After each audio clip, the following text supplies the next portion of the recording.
साहित्य समाज की उन्नति और विकास की आधारशिला रखता है। इस संदर्भ में कबीर से लेकर तुलसी,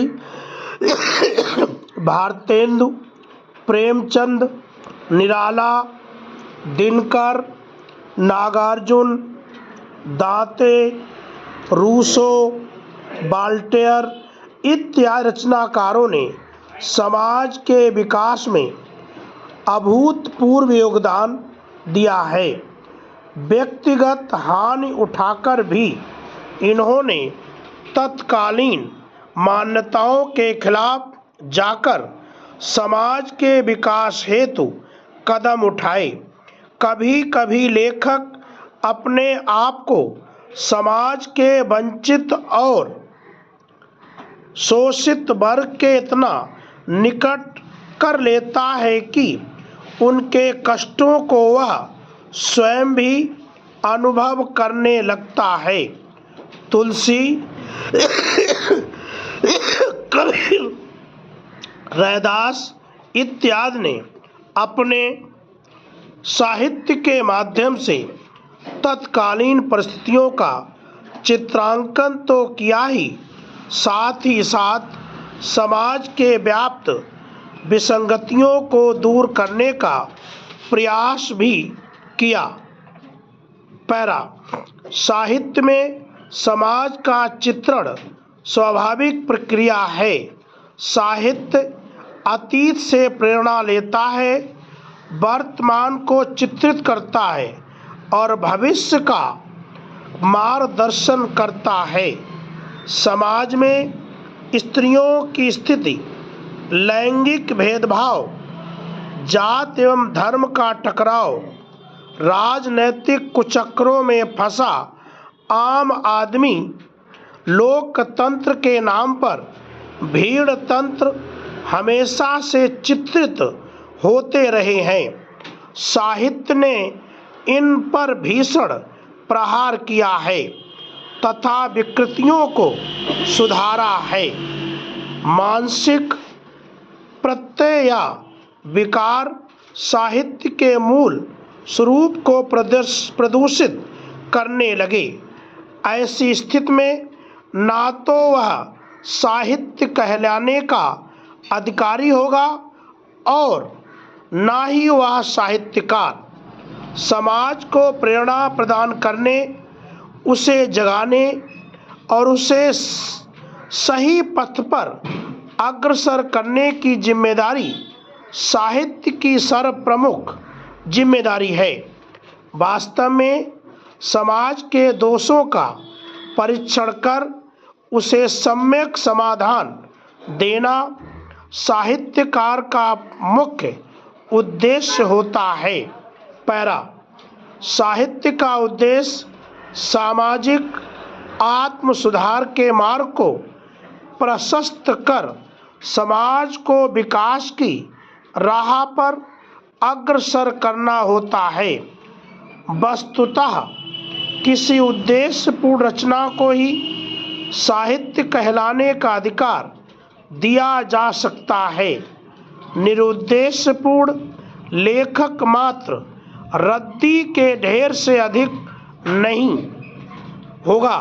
सामाजिक आत्म सुधार के दायित्व बोध से बंधे होने के कारण साहित्यकार उद्देश्य परकता को प्राप्त करने के लिए पात्रों, घटनाओं, प्रदर्शनों और परिवेश में ऐसा परिमार्जन अवश्य करता है जिससे सामाजिक संदेशों को सुस्पष्ट ढंग से व्यक्त किया जा सके और आत्म सुधार के मार्ग भी प्रशस्त किए जा सकें। पैरा, अतः वेदों की रचना से लेकर सारे जहां से अच्छा तक साहित्य समाज के विकास में अपनी जिम्मेदारियों को बखूबी निभाता रहा है। कबीर की तीखी वाणी ने जहां सामाजिक सुधार का कड़वा घूंट पिलाया है, वहीं तुलसी ने संवेदनशीलता के साथ समाज के भावों पर मरहम लगाते हुए सामाजिक मर्यादा की रेखा खींची है। बिहारी घनानंद, जयशंकर प्रसाद, प्रेमचंद, मैथिली शरण गुप्त, रामधारी सिंह दिनकर, दांते, रूसो, बाल्टेयर जैसे साहित्यकारों की रचनाएं आज भी सामाजिक प्रेरणा का मुख्य स्रोत हैं। चूंकि साहित्य सरस है, बोधगम्य है, दायित्व पूर्ति के लिए संकल्पित है, इसलिए वह सदैव प्रासंगिक और कालजयी भी है। इसी कारण समाज के विकास में उसकी महती भूमिका को नकारा नहीं जा सकता है। पैरा, भारत एक भौगोलिक एवं प्राकृतिक विपदाओं वाला राष्ट्र है। यहाँ एक और जहाँ वर्ष भर बर्फ से ढके रहने वाले पर्वत हैं, वहीं दूसरी ओर वर्ष भर गर्म रहने वाले प्रदेश भी। एक ओर जहाँ घने वन हैं तो दूसरी ओर रेगिस्तान भी हैं। इसी भौगोलिक एवं प्राकृतिक विविधता ने ही भारत को सांस्कृतिक विविधताओं वाला देश बनाया है। इतनी अधिक विविधताओं के पश्चात भी भारत एक है और इस एकता का कारण है यहाँ की समेकित संस्कृति, जो कि अनेकता में एकता की भावना का सृजन करके भारतीय जनमानस की एकता को एक सूत्र में बांधे रखती है। पैरा, संपूर्ण विश्व की किसी भी संस्कृति के अंतर्गत मानव जीवन को व्यवस्थित करने की इतनी सुदृढ़ योजना नहीं मिलती जितनी कि भारतीय संस्कृति में मिलती है। यहाँ सर्वप्रथम मानव जीवन को 4 आश्रमों ब्रह्मचर्य, गृहस्थ, वानप्रस्थ तथा संन्यास में विभाजित किया है। इसके अतिरिक्त धर्म, अर्थ, काम तथा मोक्ष के साथ ही 16 संस्कारों का भी व्यवस्था की गई है। पैरा, भारत एक ऐसा सांस्कृतिक विविधता वाला देश है जहाँ विभिन्न धर्मों, भाषाओं, वर्णों, खान पान, वेशभूषा आदि की विविधताओं वाले लोग निवास करते हैं। यहाँ हिंदू, मुस्लिम, सिख, ईसाई, पारसी, बौद्ध, जैन आदि धर्मों में आस्था रखने वाले लोग रहते हैं।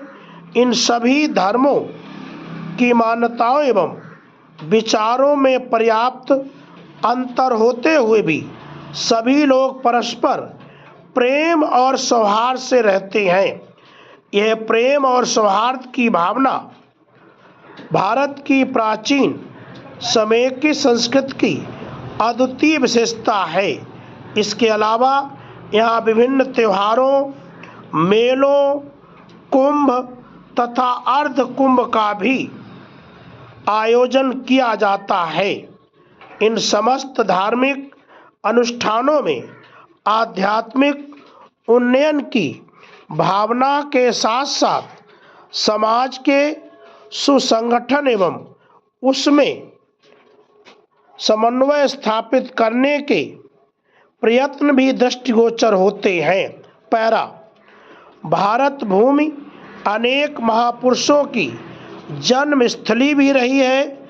श्री राम, बुद्ध, कबीर, अशोक, अकबर, महात्मा गांधी आदि जैसे सत्य, अहिंसा, सहिष्णुता, शांति, पवित्रता, आदर्श, प्रेम, विश्व बंधुत्व एवं समर्पण के मार्ग पर मानव मात्र को प्रेरणा देने वाले महापुरुष भारत भूमि पर ही अवतरित हुए हैं।